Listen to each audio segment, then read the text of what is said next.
Mga kapuso, tungod sa pagpailawom sa Cagayan de Oro City sa ECQ tungod sa nagkataas nga kaso sa COVID-19, gilayon nga naningkamot ang gobyerno nga marilis ang ECQ Special Ayuda. Apan taliwala nini nakahatod og kalingawan ang usa ka Cagayanon ayuda cashier tungod sa ala Willie Revillamenia nga pagpang-apod-apod sa kwarta. Atong makauban si Orlan Lamoco. Orlan, good morning and welcome sa atong GMA Regional TV. Kamusta ka karon? Mayong buntag mga kapuso. Orlan, unang-una, give us a little background about sa imuhang kaugalingon. Asa ka ba nagtrabaho ug paunsa ka nahimong ayuda cashier? Ako si Orlan Buhayan Lamoco, ni-graduate of Hotel, Restaurant and Tour Management sa Asian Business Cable Talk Cooperative Academy.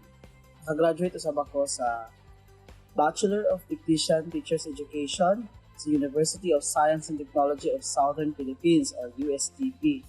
Usapod ko ka-payroll officer sa City Chief Executive under sa City Mayor's Office.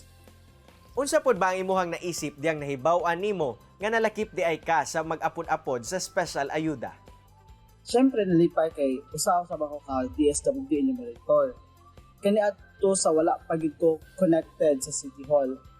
So murag field work na nako siya, murag 40 na nako ang mga ingon-ana nga mga house to house. Tapos ma-apply pud nako siya sa akong kaniadto nga trabaho sa DSWD kay before NHTS man poorest among the poor among ginapangita sa DSWD kaniadto. So murag syempre sa special ayuda house to house man ang pamaagi, ma-apply gyud nako siya ang paghatag, pag-distribute sa ayuda sa kada tao, kada pamilya. So dili na kay siya hassle, dili na kay siya lisod sa ako ang part. So ana dagiday kadaan Orlan sa maong trabaho no. Pero unsa ba ang storya pod nga nasugdan nimo ang pagdaladala og mobile speaker og microphone ngadto sa mga kabaranggayan? Ngano man nimo ni nahuna-hunaan? Amboy! Dako nga balay, ang dako nga balay diri. Ta. Puro ni dako nga balay. Nakita na nato si Amboy Carlos. Nari na balay. Ingit na kayo. Ano ang pinadari yun na, ma'am?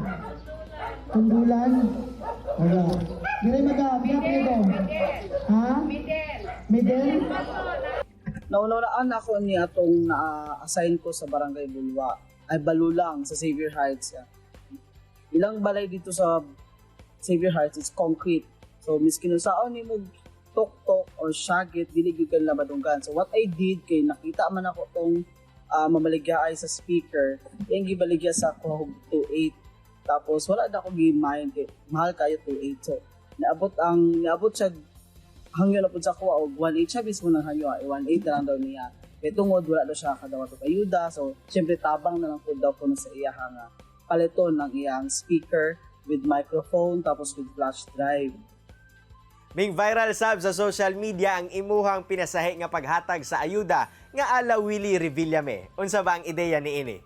Makadawat ka og 4,000! 4,000! 3,000! 4,000! Actually, naka-idea ko ana kay tungod boring kayo mo hatag na kag kwarta sa beneficiary tapos wala kay makita ang happiness. So, although gihatag nimo ang kwarta, happy sila sa kwarta but not emotionally, like hindi mo makita silang mga panagway bang happy sila nga nakadawat sila ang kwarta. So what I did, gi-apply na ko ang kaning game show like ni Willie Revillame, ala Willie Revillame, like pagpaghatag sa isa kang Willie kay prizes man, so ako ayuda. So igamit na ko yung style sa pagpanghatag sa kwarta para pod malipay ang tao. Tapos I downloaded sa mga music ni Willie Revillame, no? So i-copy na ko yung style, i-copy na ko unsa niya paghatag sa prizes. So nagululi ko rin nga 1,000 with music pa ganing igiling-giling or unsa pa nga music ni Willie Revillame nga akong ginapa-music sila while hatag ko og ayuda. So giawat na ko siya, wala sad ko nag-expect nga mag-viral siya. Orlan, diyang gihimo nimo ni nga pakulo sa pagpanghatag og ayuda. Unsa pod ba ang nahimong reaksyon sa mga tawo diha kanimo? Syempre, ang mga katawan na amaze. Grabe nilang pangatawa. Instead na ako ang maghatag o ayuda gani, sila ang naghatag sa ako ayuda.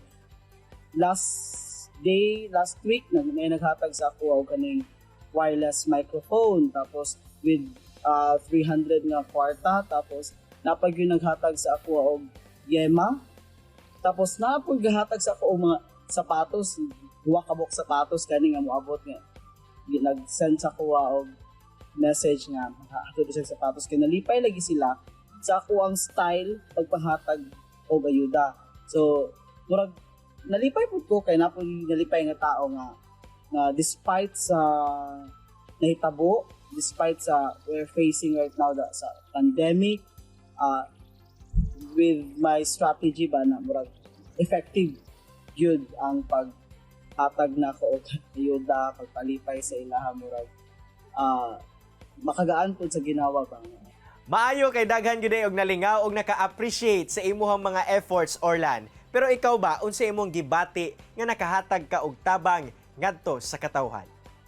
Grabe, dako kayo og changes sa tanan, no? So, thankful and grateful kayo ko kay aside sa nakatabang ako or nakatabang ko ang atong gobyerno sa pag-distribute sa ayuda, nalipay kayo ko nga with that strategy na day taon na malipay sa ako malingaw o labaw sa tanan.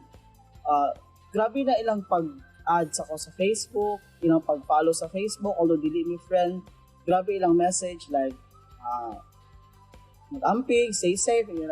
In that way around, no, makagaan kaayo sa ato ang pamati. Kay even the people you don't know, they will greet you, they will appreciate sa imong effort. Alright, daghang kayong salamat, Orlan, sa pag-share sa imong storya dinhi sa Atom with GMA Regional TV o keep on spreading good vibes ngadto sa tumakapusong Cagayanon. Daghan kayong salamat, kapuso. Maayong adlaw sa inyong tanan. Relax lang mo mga kapuso, kay mo balik pa ang At Home with GMA Regional TV. Kini ang At Home with GMA Regional TV.